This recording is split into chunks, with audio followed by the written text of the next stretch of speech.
I'm Christie, and welcome back to All About Food. Today I'm going to teach you how to cook beef stroganoff. You need 2 medium onions sliced, 4 cloves of garlic minced, 1/4 cup all-purpose flour, 1/4 cup butter, 1 kilo beef sirloin tips, 2 cans 400 grams mushroom, 3 cups of water,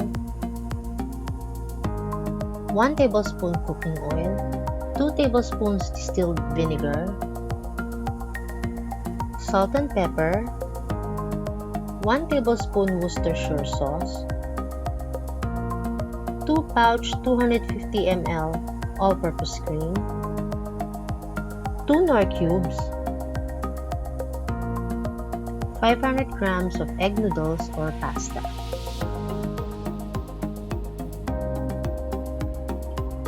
Frying pan, turner, and measuring spoon.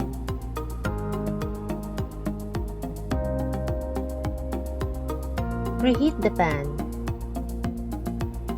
Put the butter. When half of the butter is melted,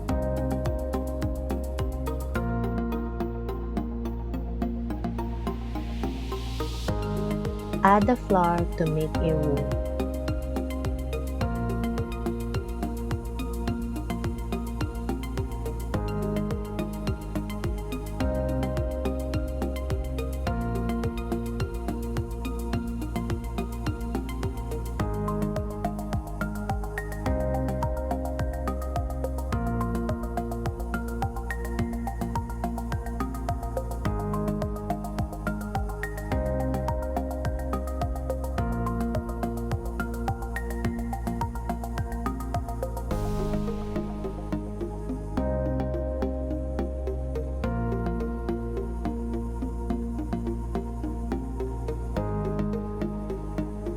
Set this aside.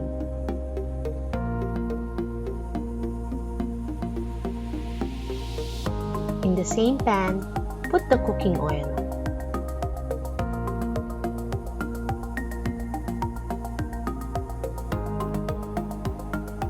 Sauté onions and garlic until you smell the aroma.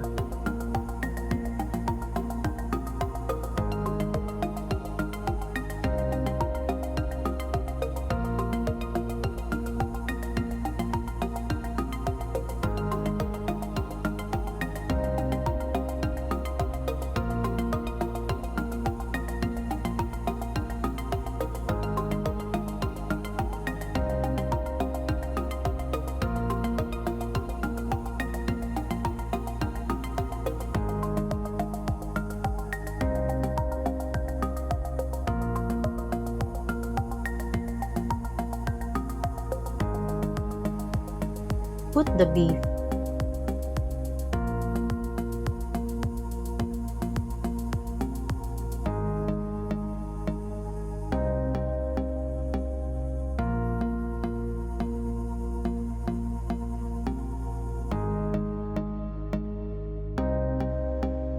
Add water.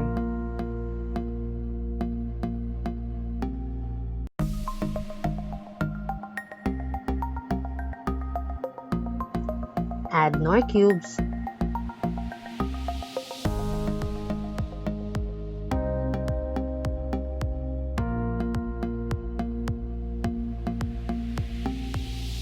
add salt and pepper,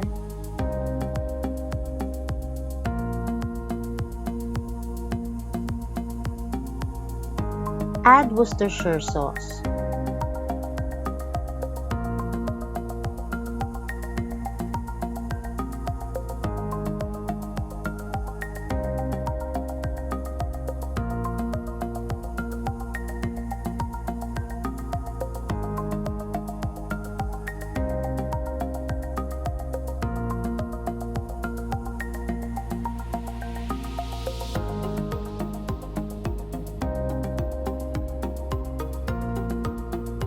Let it boil and scum the impurities of the meat.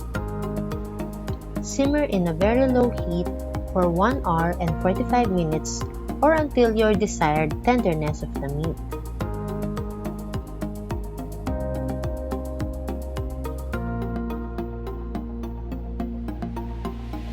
Prepare your egg noodles. Please see the description below.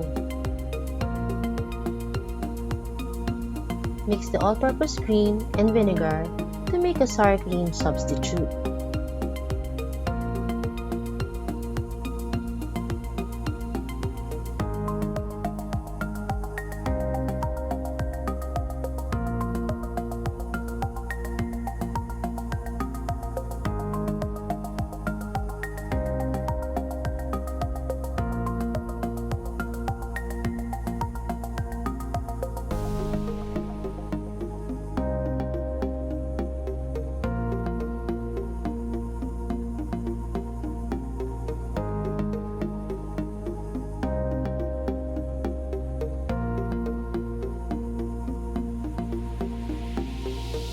Put the mushrooms and simmer for 5 minutes.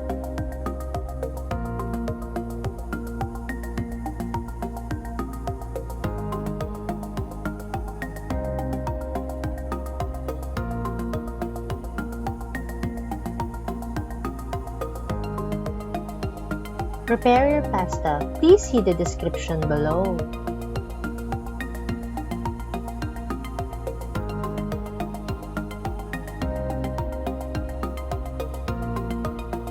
Put the sour cream and roux, mix it until well incorporated.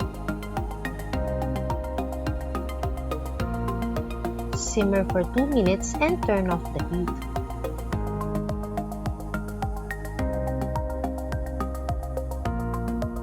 Our finished product, beef stroganoff, serve over noodles, pasta, or rice.